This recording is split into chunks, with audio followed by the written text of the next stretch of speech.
चला तर तंदुरी चहा कोणी-कोणी घेतला आहे. आज मी बनवला आहे स्पेशल तंदुरी चहा आमच्या अहोंच्या फर्माईशवर.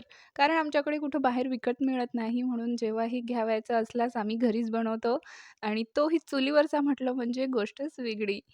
चहा बनवण्याच्या पण खूप साऱ्या पद्धती आहेत, खूप सारे प्रकार आहेत. जे चहा लव्हर आहेत त्यांच्यासाठी तर खूपच असे ऑप्शन आहेत.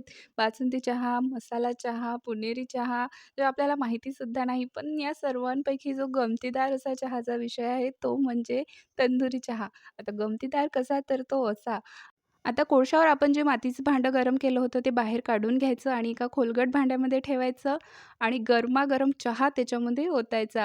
आता गमतीदार विषय हाच, की याच्यामध्ये चहा ओतल्यावर जी उकळी येते ना खूपच छान.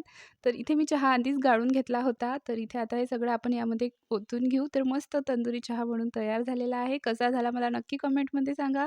व्हिडिओ आवडल्यास चॅनलला सबस्क्राईब करायला विसरू नका.